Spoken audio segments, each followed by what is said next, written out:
Ó ti ṣẹlẹ̀. Ọmọ Yorùbá, ẹ jẹ́ ká bẹ̀rẹ̀ sí ní kọ congratulation. A kú oríire ọmọ Yorùbá. Ẹ̀yin ọmọ Yorùbá, láti wákàtí yìí lọ àti fi yín sílẹ̀, àní pàkọ̀kọ̀ mọ́ nínú yín. Àwọn tó kó wa wọlé, tó parọ́ fún wa, tó sọ àwọn nǹkan kan tá fi ń torí ẹ̀ pa yín, àwọn gbogbo la máa wá kọjú sí báyìí nísìn tá a máa pa wọ́n. Ta ló sọ bẹ́ẹ̀? Èmi kọ́ ni mo sọ o. Ó jẹ́ kẹ́ mọ̀ pé Mass B ò ní ever dọ́wọ́ ẹ̀ wò. Ọmọ Yorùbá, information kan bọ́ sí mi lọ́wọ́ nísinsìnyí. Àwọn Fúlàní ti yí òun padà o. Immediately táwọn bàbá wa Professor Banji Akíntóyè tí wọ́n parí ìpàdé lánàá yìí, tí wọ́n jẹ́ ká mọ̀ wípé tó bá dé ní lẹ́yìn táwọn ọba wa bá parí meeting, àwọn bá wa bá wa sọ̀rọ̀. Àwọn Fúlàní ti yí òun padà o. Kí ni wọ́n wí? Kó tó di pé ẹ máa gbọ́ nǹkan tí wọ́n wí, ẹ jẹ́ ká bẹ̀rẹ̀ sí ní kọ sí comment section wípé God bless Professor Banji Akíntóyè, God bless Sunday Igboho, God bless Olayomi Koiki, God bless Mass B TV, God bless Akobi Yagboyaju, the new president of Yoruba World Media, GCYWMO. Yes, General Commander Yoruba World Media. Lọ́wọ́ báyìí àti bàbá wa ààrẹ Gani Alágbàlá tí wọ́n jẹ́ ààrẹ fún gbogbo ẹgbẹ́ ọmọ Yorùbá káàkiri àgbáyé tá mọ̀ sí ìfẹ́ lódùn. Mo tún fàsìkò yìí kí ìyá wa Àṣàkẹ́ tó jẹ́ vice president. Mo tún fàsìkò yìí kí bàbá wa takú ti Jésù, takú ti Ọlọ́run, bàbá àkókò kò ní bàjẹ́ fún gbogbo alágbára Ọlọ́run. Èyí tí bàdá rúkọ, mo kí bàbá Èkìtì, mo kí Èdára, mo kí ta ni mo tún rántí yẹn náà, mo kí bàbá Gbàgede Ìmọ̀, everybody ni mo kí. Ìwọ tí bá dárúkọ ẹ má fi ṣèjà. Mo kí Lady K, Kẹwọn Lúkà, mo kí Táíwò Thomas, everybody ìgbà media sir. Now àwọn Fúlàní tí yóò ń padà o, tí bá níná jó lórí omi, ẹni lọ kéwú ẹ̀wà ni, ẹ má ní irọ́ ni. Ṣé mo kí mo sọ kọ́kọ́? Mo ní a máa tó gba Yorùbá nation láìpẹ́ yìí. Ọ̀pọ̀lọpọ̀ èèyàn yín mú sí mi. Ọ̀rọ̀ tí mo ti ń sọ láti bí ọ̀sẹ̀ kan sìn, ṣé kò tàlí pẹ̀lú kan tí bàbá wa Professor Banji Akíntóyè ti lálẹ́ àná? Dey play. Máa tẹ̀lé àwọn tí wọ́n yọnu sí Mass B lára. Ó mọ̀ pé Mass B kábíyèsí elédùn mí yínra mi o. Iyọ̀ gbọ́dọ̀ máa yínra ẹ̀ lọ bẹ́ẹ̀. Ṣé o pé easy kéèyàn kóyàwó àtọmọ nígbà tó fẹ́ fi kú pa? Ó sá lọ sílùú mi ní exile, kó dẹ̀ má tún back. Kó jẹ́ pé nǹkan tó ṣe nílé tí wọ́n fi ń tọ́ ìfẹ́ torí ẹ̀ pa tòtòrò kọ̀ láti gba owó bribe àbí nǹkan kan. Ó wá wà nílùú kòtò, kó wà pẹ̀lú bàbá olóyè Sunday Igboho. Ṣeréṣeré lẹ pé ni, inú ẹ̀jẹ̀ tiwa ló wà. Inú ẹ̀jẹ̀ wa gbẹnu ni mo fi sọ fún yín. Mo máa ń sọ àwọn nǹkan kan tó yẹ pé ẹ̀ tí gbòrí bíbá lẹ́nìí. Mo sọ fún yín, mo ní tásìkò ọ̀rọ̀ bá tó, ó láwọn ọ̀rọ̀ kan táwọn máa wú jáde. Bẹ́ẹ̀ ni, ṣókí lọ́bẹ̀ orílẹ̀ ìjẹ́ kó gùn jù. Now, àwọn Fúlàní ti jẹ́wọ́ o, wọ́n ti sọ̀rọ̀ kan.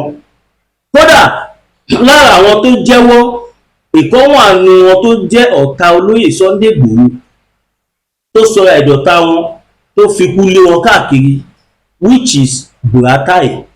Gbogbo alágbọ́ nǹkan tó ṣẹlẹ̀ sí Buratai ní last week, tí a gbọ́ allegedly pé àwọn Fúlàní afẹ̀míṣòfò terrorist tó ń pàmpà nígbà tí Chief Sunday Igboho tó dìde,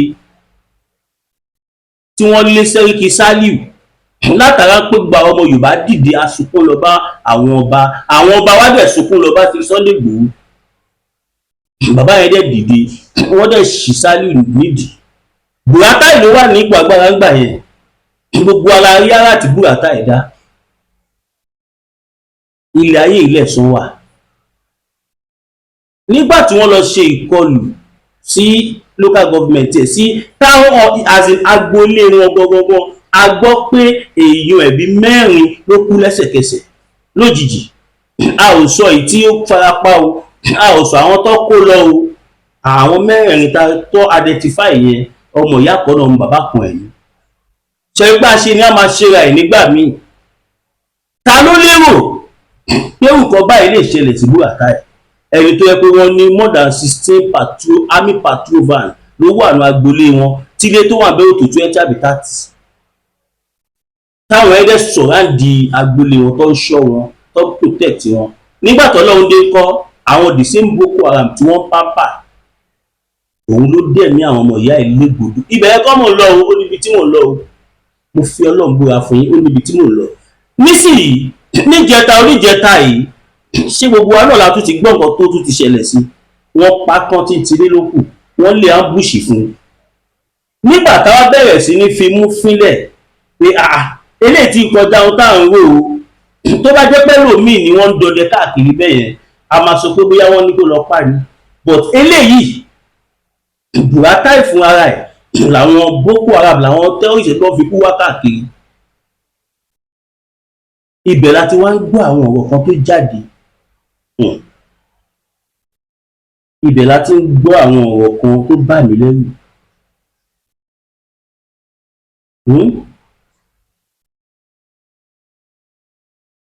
Gbogbo tẹ́dà bá ń ṣe láyé kó máa ṣe dáadáa. Information kàn wá lára wípé àwọn Fúlàní yẹn wọ́n ti sọ àwọn ọ̀rọ̀ kan jáde báyìí. Tẹ́ bá dẹ̀ rántí nígbà ayé Buhari náà, wọ́n mú Fúlàní kan tó jẹ́wọ́ tó ní àwọn ìjọba àná ni wọ́n ń kó weapon fáwọn, pé àwọn ló ń kó àwọn bó ṣe ń yìnbọn, ló ń kó àwọn báwọn ṣe gbogbo wà tárí táwọn ń lù. Wọ́n ní ọ̀pá ó lọ́pàá láwọn fi ń da màálù, pé àwọn ìjọba àgbà yẹn lọ́kọ́ AK-47 fáwọn, lọ́kọ́ àwọn bó ṣe ń yìnbọn, lọ́kọ́ àwọn ní gbogbo ìwà táwọn ń wù nísìnyí. Ǹjẹ́ wọ́n mọ tó bà mí lẹ́rù? Àwọn tẹ́rọ́rìsì yẹn bóyá wọ́n parọ́ ni o, bóyá wọ́n sòótọ́ ni o, èsì ayọ̀ oríire ló jẹ́ fúnlẹ̀ Yorùbá. Náà kí ni wọ́n sọ? Wọ́n ní nígbà táwọn olórí burúkú tó jẹ́ Fúlàní kàbá yìí, nígbà tí wọ́n fẹ́ wá kó àwọn wọ Nàìjíríà gẹ́gẹ́ bí ọ̀làwọ̀n kì í ṣajagunta, ẹ̀sìn làwọn ṣiṣẹ́ fún, ìyẹn Islam. Tábà ríbì kan tí wọ́n ti fẹ́ gba mùsùlùmí láyè, tàbí táwọn bá ríbì kan tí wọ́n ti ń pa mùsùlùmí pakúpa, tàbí táwọn bá ríbì kan tí ìjọba dájú sọ àwọn mùsùlùmí ọ̀ṣà highlight àwọn point yẹn.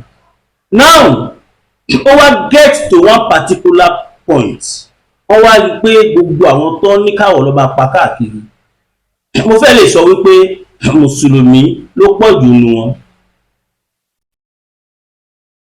Àwọn realize pé gbogbo àwọn táwọn ń pa yìí kò sẹ́ni tó bú Mọ̀mọ́dù nù wọn, kò sẹ́ni tó bú Allah, kò sẹ́ni tó ṣe ẹ̀mọ̀. Wọ́n lo propaganda irọ́ ńlá láti lè kó wọn kúrò níbi tí wọ́n wà, láti wá dalẹ̀ Yorùbá rú.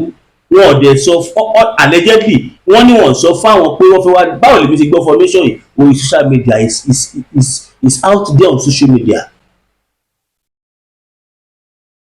Pé ọ̀tọ̀ nìkan tó kọ́ àwọn wá fún, àwọn wá rí i pé everything wọ́n fáwọn play politics. Òun lè ṣe rí tí wọ́n fi sọ fún yín pé àwọn ẹgbẹ́ kan ya kúrò lára ẹgbẹ́ kan. Ṣé mọ̀ pé Làkúráwá ó ya kúrò lára ẹgbẹ́ kan ni? Màmúdà tá à ń gbọ́ sí àwọn náà ya kúrò lára ẹgbẹ́ kan ni. Àwọn ẹgbẹ́ tó ya kúrò lára ẹ̀ yẹn, àwọn ẹgbẹ́ yẹn ló dúró pé àwọn ò ní pa anybody mọ́, àwọn ò ní jí anybody gbé mọ́, pé torí pé ó ti hàn sáwọn nísìnyí wípé àwọn tí wọ́n kó àwọn wọlé, àwọn gangan lẹ́ni tó yẹ káwọn kọjú sí, pé torí pé àwọn ló ń balẹ̀ ayé jẹ́, àwọn ló ń gbéṣẹ́ dé tòwú fáwọn ní àwọn kàbá yìí. It's now get to their notice wípé wọ́n fi àwọn play politics, pé so for that reason kọ́ o, allegedly àwọn làwọn máa dojú kọ tó bá dàbí irọ́. Mọ̀ye Fúlàní politician tó jẹ́ tó wà náà kàbá tí wọ́n ti attack. Ṣẹlẹ̀ká nísìnyí báyìí Buratai ni wọ́n tún lé káàkiri báyìí nísìnyí. Buratai ni wọ́n lé káàkiri. Bó tiẹ̀ jẹ́ pé Buratai ti padà jáde tó parọ́ fún wọn àtàkì o, kárí ìmájẹ ìwọ tó yàwó abúlé ẹ̀ tí gbogbo ayé rí, tí gbogbo ayé lè túmọ̀ pé wọ́n tún àtàkì pọ́lọ́ olóyọ ẹ̀. torí pé o tún sì fẹ́ máa pamper àwọn tí wọ́n fẹ́ wá pa ẹ́ tọ́lọ́ ń gbà ẹ́ lọ́wọ́ wọn. Can you imagine? Ìyẹn ọ̀rọ̀ ẹyọ kan nínú ọ̀rọ̀ mẹ́ta tí mo mú wá o. Now kí tó bọ́ sí ìpele kejì, ọmọ Yorùbá rálì ló ti dé tán yìí. Gbogbo alágbọ́n tí bàbá Professor Banji Akíntóyè sọ, wọ́n ní àwọn ní meeting pẹ̀lú àwọn ọba ilé ní wọn yọ sọ, wọ́n publicize lórí social media. Tábà sọ pé bóyá must be is there online. Meeting yẹn sì pẹ̀lú àwọn ọba tí wọ́n nígbàgbọ́ nínú Yorùbá nation.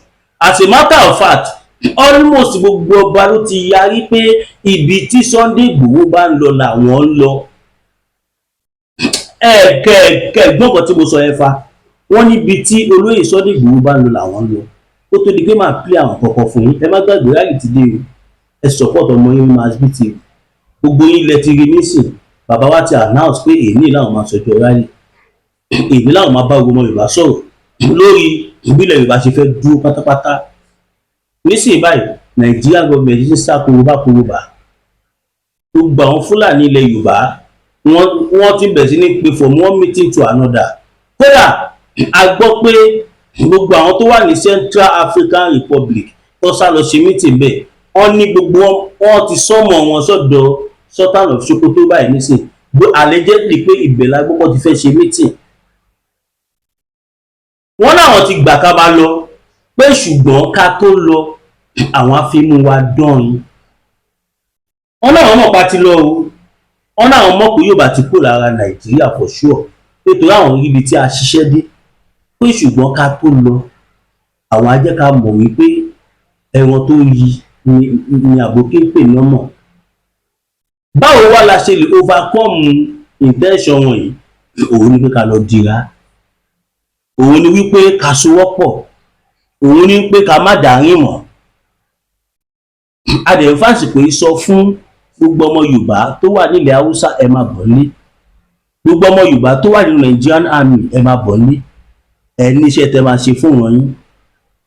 Ọmọ Yorùbá tó bá wà nínú Air Force, tó bá jẹ́ sójà tàbí tó bá jẹ́ Navy, no matter the post tó bá wà ní mẹ́tẹ̀ẹ̀ta máa bọ̀ nílé, wá support àwọn èèyàn fún peaceful rally. Ìjà tá ń jà yìí, ìjà gbogbo ẹ̀yàn ọmọ Yorùbá tẹ́ wà nínú Nigerian Army, kódà ìjà yín ló pọ̀ jù ńbẹ̀. Ẹ wo iye tó ń fún yín. Army mi wà tó yẹ pé lóṣù tó gbà kọjá 50,000. Ẹ wá sọ fún wa army bẹ́ẹ̀ pé kó má pààyàn ẹni à. Ọlọ́pàá mi wà sálárì wọ 50,000. Lẹ́yìn tó bá yọ gbogbo àwọn gratitude kọ̀ọ̀kan tó máa ná bá wọn tọ́jú tí wọ́n lè kí n padà rí gbà. Tó bá yọ gbìyànjú kúrò rẹ̀, tó yọ tax, tó yọ everything, tí wọ́n yọ pension fees, tó yọ gratitude rẹ̀. Ọlọ́pàá mi ò kì í gbà more than 35,000, 40,000. Báwo ni irú ọlọ́pàá yẹn ṣe fẹ́ survive láì gba bribe? Orílẹ̀-èdè wo lẹ ti rí ní gbogbo àgbáyé tí ìjọba ń san peanut fún security tó jẹ́ pé àwọn ló ń determine life country? Ẹ wá sọ pé ọlọ́pàá kan yìnbọn pa ìyàwó, kò ṣe ní rí bẹ́ẹ̀. Ó máa rí bẹ́ẹ̀ torí pé ẹ̀yin ìjọba fún ara wọn gan ẹ ti fààyè kọ́ ṣe bẹ́ẹ̀ lẹ̀. Gbogbo wa lára àwọn fídíò kan tàwọn American Army, àwọn ọmọ Yorùbá tó wà nínú Army America tí wọ́n jẹun lọ́wọ́, tí wọ́n ṣò wọn, kẹ̀rí kan tí wọ́n fi ń jẹun ni. Kò ṣe ṣeré-ṣeré, kò ṣe ṣeré-ṣeré.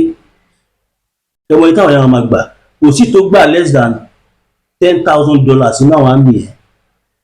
Yà mọ èyí tí $10,000 jẹ́, close to 20 million ló gbà lóṣooṣù, every month, not every year.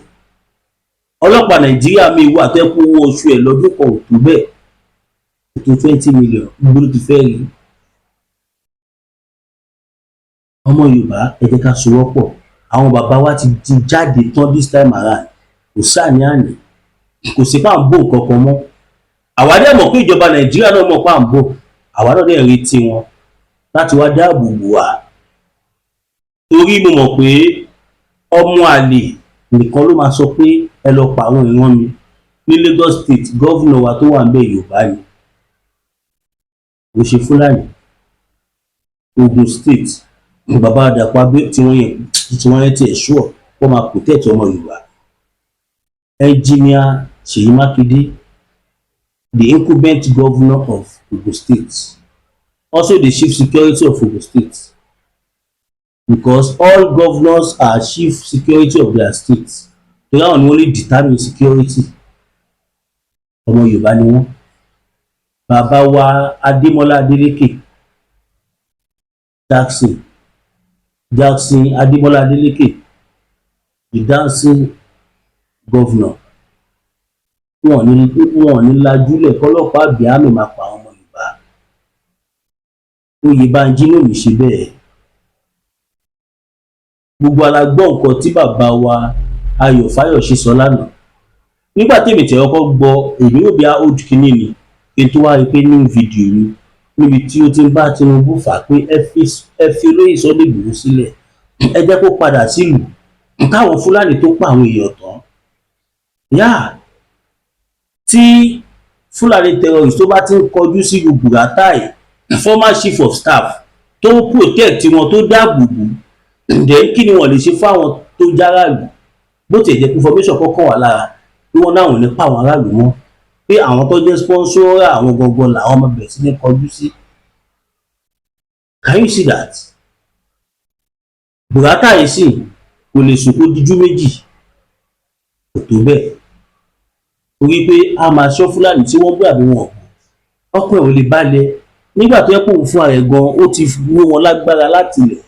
Olúsadé ní pẹ̀rẹ̀ abawọ́ tọ̀lẹ̀tọ̀lẹ̀ lọ́jọ́ tí iná bá fojú komi ní dákẹ́ ariwo ọ̀sẹ̀sẹ̀rẹ̀ ò gbọ́dọ̀ tẹ̀lẹ̀ bí ògòǹgò bó bá rìn bí ògòǹgò sísẹ́ lẹ́sẹ̀ rẹ̀ ó sẹ́ ẹ̀yọ̀ ìkọlà ló lórí ẹ̀yọ̀ olóyè Máyégún Aníkúlápó wọ̀lú jìgànjìgàn bí ẹkùn akọrabata òkúta baba aláwo tó ń dífá bí ẹni wẹjú gbogbo ayé bá gbóná lalala bí iná ajere táwọn ìyàmí bá mi ayé ọmọ ènìyàn jìgìjìgì tètè máa bọ̀ wá sọ́dọ̀ ọmọ oníṣẹ́ olúfẹ̀ olóyè Máyégún Aníkúlápó oṣù òórùn sùmọ̀lú ló lé ọkiri ojú oorun ogun àmúbọ̀n rere ní tiẹ̀ ní ìdí àìrọ́mọ bí lọ́mọ aráyé fi dì ọ́ ogun gbèsè láyé fi kẹ́ ìwọ ni tàbí àmì ìkórìíra ní bẹ lára rẹ àìsàn ọjọ́ pípẹ́ ogun ìdílé àti bẹ́ẹ̀ bẹ́ẹ̀ lọ tètè gbéra ńlẹ̀ kó dìde kàn sí olóyè Máyégún Aníkúlápó gbogbo ara kìkì oògùn abániyẹ̀ràwọ̀ ẹni wò abolórí bẹ̀rí fún ẹ̀kúnrẹ́rẹ́ àlàyé tàbí àyẹ̀wò nípa ogun tó ń ja ayé rẹ pè sórí nọ́mbà yìí 08023940939 08023940939 ìjì kìí jà kó gbé odó lọ ìjì kìí jà kó gbé ọlọ́lọ́ a kìí borí olóńgbò ní mògún ìwọ ló rẹ̀ yàn tá rẹ ló kọ lọ́wọ́. Ẹ káàbọ̀ padà ènìyàn wa nọ́mbà bàbá Máyégún lè ti ní ẹ̀ fún ìwọ tí o máa ń wojú Ọlọ́run fún ọmọ o fẹ́ gbá àwọn ìgbélú bóyá àrùn kórìíra làwọn ayé dàṣẹ lára ni o fẹ́ dira gẹ́gẹ́ bí ọmọkùnrin tó confam ẹ fẹ́ tẹfá ẹ fẹ́ fìdí ẹgbẹ́ múlẹ̀ any type of thing tó jẹ́ spirituality ẹ kú bàbá Máyégún mo tún nọ́mbà wọn pè ọ́ fún àná fòtó wípé àìtí rẹ̀ ní kankan tó sọ pé wọ́n ṣèkọ́ tí ò dáa fún kàkà bẹ́ẹ̀ àwọn èèyàn tí wọ́n á ń dúpẹ́ lọ́wọ́ mi ni pé màá gbé ṣe ní dúpẹ́ o so for that reason ẹ̀yin tẹ́ bá ní any spiritual problem ẹ pè wọ́n yes now ẹ ká tẹ̀síwájú ọmọ Yorùbá kí lẹ rí sí ọ̀rọ̀ tí wọ́n kọ́ sọ láti bẹ̀rẹ̀ ní ọ̀rọ̀ Buratai ó náyé ti sóòrùn ó ní ojoojúmọ́ láwọn Boko Haram kò fẹ́ pa àwọn increase sí kò dẹ́ ṣòwò nìkan o kódà ọmọ Yorùbá Ọlọ́run wà lójúṣẹ́ báyìí ẹni tó bá ní pẹ̀lú nǹkan tá a ti sọ yìí ẹni tó bá sọ wípé Ọlọ́run sí lẹ́yìn Chief Sunday Igboho bàbá Kítóyè pẹ̀lú bàbá mídíà táwọn pariwo fún òmìnira ẹni kó ní tọ̀hún kó ní kọ́ sí òun torí tó yájẹ́ pẹ́ ní òsínlẹ̀ ayé nìyẹn ẹ wá dúró nǹkan tó ti ṣẹlẹ̀ mo sọ fún yín nígbà tá a fẹ́ bẹ̀rẹ̀ múfúmẹ́ǹtì àwọn kankan ṣẹlẹ̀ tó já sílé ayé tí wọ́n sọ fún wa mo máa sọ ní ìgbọ̀n kí tó sọ ẹ kà sáré dẹ̀ka ìpínlẹ̀ ìdàkejì. bitter tea ẹkùn tí ń wọ̀ yá àjà pẹ̀lú àwọn kíndìnrín tó ní stone nínú ìyẹn kidney stone yóò mẹ́ẹ̀tì ẹ̀ tẹ́sí yádànù nínú àgọ́ ara yín òun kan náà ló ṣiṣẹ́ fún liver ìyẹn àìsàn jẹ̀dọ̀jẹ̀dọ̀ a sì tún máa ṣiṣẹ́ fún ààtì ìyẹn ìṣòro àìlèmí sókè sódò dáadáa láàólà bitter tea ló tún ṣiṣẹ́ fún ìfúnpá gíga ìyẹn high blood pressure bákan náà gbogbo ẹ̀yin tẹ́ ẹ bá ní ìṣòro ìsétọ̀ tí a mọ̀ sí prostate cancer gbogbo àwọn àìsàn tá a là kalẹ̀ yìí pátápátá òun ni láàólà Global Bitter Tea yóò bá wà yá àjà. Ìṣòro ara ríro ńkọ́? Láàólá Bitter Tea òun ni kẹ́ ẹ gbẹlura láti wá rí egbòogi Láàólá Bitter Tea rà. Àbí tẹ́ ẹ bá fẹ́ mọ ibi tí wọ́n tẹ̀dó sí, ẹ mẹ́sẹ̀jì wọn lórí àwọn WhatsApp numbers yìí +447 445 27137 àbí àwọn Nigeria numbers yìí 08033194355 tàbí 08026265000. Kò bára rí ẹ̀rí inú ẹ̀jẹ̀ ti kàn jẹ̀gbọ̀n lọ́wọ́ Láàólá Bitter Tea gbẹlura kò rí yàtọ̀ bẹ̀. Ẹ káàbọ̀ padà yìí nìyẹn wa. Láàólá Bitter Tea ó jẹ́ iléeṣẹ́ tó ń ṣe gbòógì. Ìwọ tí ọmọkùnrin ọba ju títí ní báyìí tó dẹ̀ fẹ́ kó tóbi báyìí bó ṣe fẹ́ without any chemical tó máa fún ní side effect tó yẹ pé natural herbs tó pé láàrin ìjọ mẹ́ta tó pẹ́ ìjọ márùn-ún á ti bọ́ sí size tẹ̀ fẹ́ tẹ́ máa lè máa kọ́lẹ̀ gbọ̀ngbọ̀ngbọ̀n tó yẹ pé débi pé ẹ máa pẹ́ lórí ẹ̀ ẹ fẹ́ àdójú ni o gbogbo àwọn nǹkan bẹ́ẹ̀ làwọn ìyá wa like wọ́n kàn lè má sọ síta ẹ pé Láàólá Bitter Tea tẹ́ bá yẹ tó ní kidney problem ẹ tó ní liver problem ẹ tó ní arthritis prostate cancer àrùmọ̀léegun any type of àrùn tẹmọ̀ pé lè wà kí ọ́rẹ́bù ẹ pé bàbá Láàólá Bitter Tea they are the best mo lè fọ́ wọn sọ̀yà. ká máa bọ́rọ̀ tí à ń sọ lọ ọmọ Yorùbá ẹjá bẹ̀rẹ̀ sí ní dúpẹ́ lọ́wọ́ bàbá Akíntóyè ká bẹ̀rẹ̀ sí ní dúpẹ́ lọ́wọ́ bàbá wa Dr. Sunday Igboho àtọ́láyọmí Kóìkì àti gbogbo àwọn bàbá wa Prince Obat Prince Olúṣọlá Obat ẹbí gbogbo pátápátá wọn ṣe gudugudu méje yàyà mẹ́fà. Bí mo ṣe kọ́kọ́ jáde tí mo sọ fún yín pẹ̀lú fọkàn yín balẹ̀ níṣẹ́ làwọn kan sọ pé ìfẹ́ àwọn èèyàn lọ́kàn balẹ̀ irọ́ ló ń pa àwọn bàbá òṣìṣẹ́ kọ̀ọ̀kan àbáyé ṣe ìwádìí ọ̀wọ́n ilé kọ̀ọ̀kan náà ẹ̀wù kan tó wá ń ṣẹlẹ̀ báyìí. Àwọn tí wọ́n ti ṣáko lọ tí wọ́n torí owó tí wọ́n ti tẹ̀lé APC tí wọ́n ti tẹ̀lé PDP tí wọ́n ti tẹ̀lé Labour Party tí wọ́n ti tẹ̀lé àwọn olóṣèlú tó lásìkò campaign làwà yìí a lot of people ni wọ́n ti lọ tẹ̀lé ojú wo náà tí bàbá wa Ọ̀ṣọ́bàjẹ́ Akíntóyè tó bá bá àwọn bàbá ṣe bí tìtàn lálẹ́ tí gbogbo ẹ̀rẹ́ ìjà sọpẹ́ tó já sí bí a ṣe fẹ́ ojú wo lẹ fẹ́ fi máa wò wá ojú wo la máa fi wò yìí torí ẹ̀mí ìbá ṣe máa ń sọ pé ìbẹ̀rẹ̀ kọ́ ló níṣẹ́ bí kò ṣe tó parí ẹ̀ òun lè ṣe tí mo ṣe ń bẹ obìnrin tẹ̀ sọ létí mi pé máa bí ìkọ́ ẹ̀mọ̀ mo jẹ́ kọ́ mọ̀ pé let's ẹ̀ka tó sì give it a try again ká continue because kò sí ọ̀tá lè ṣe òtó gbà tá ti lò ní ayé. pátápátá àárín àbẹ̀rẹ̀ ní 2020 àbí 2019 bí i 5 to 6 years ago mọ ọgbà táwọn ọmọ Ìgbò ti wà lẹ́nu ẹnu ìyẹn mo fi sọ fún yín pé ẹ̀yà Yorùbá á yàtọ̀ sí gbogbo ẹ̀yà àwa lọ́lọ́run kọ́kọ́ dá àwa lọ́lọ́run fún ní ọgbọ́n ìmọ̀ àti òye tó pọ̀ jù ṣùgbọ́n tẹ̀m̀bẹ̀lẹ̀kù ìjẹnilẹ́sẹ̀ ìbúnilẹ́sẹ̀ ìgbẹ́kòtò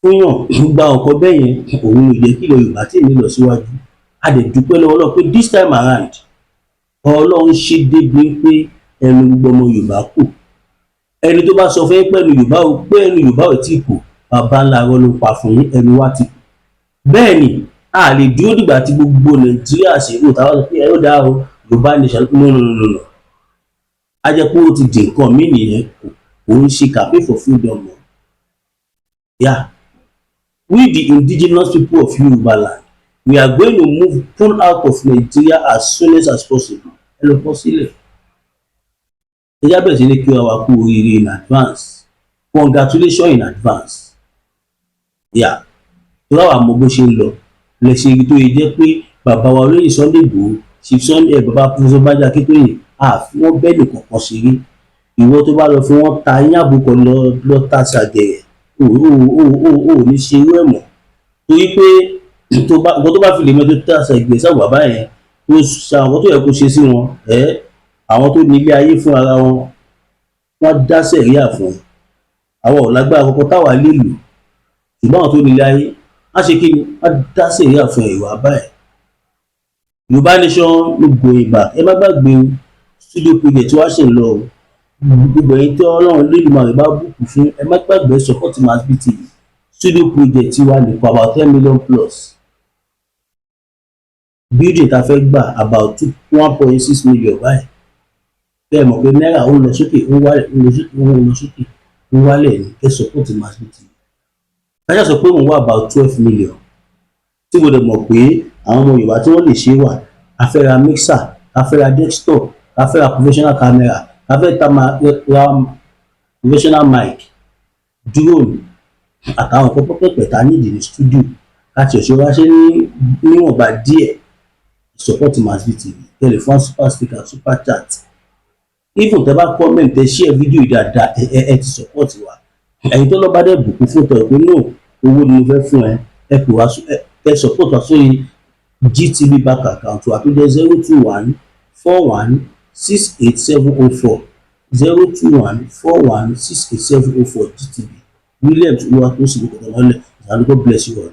fẹ́yìn tẹ́ bá fẹ́ gbé polówó ọjà fún wa tàbí fẹ́ bá a sọ one or two things ẹ pè wá sórí +234 8176034216 08176034216 tàbí +229 5774 7970 +229 5774 7970. God bless you all.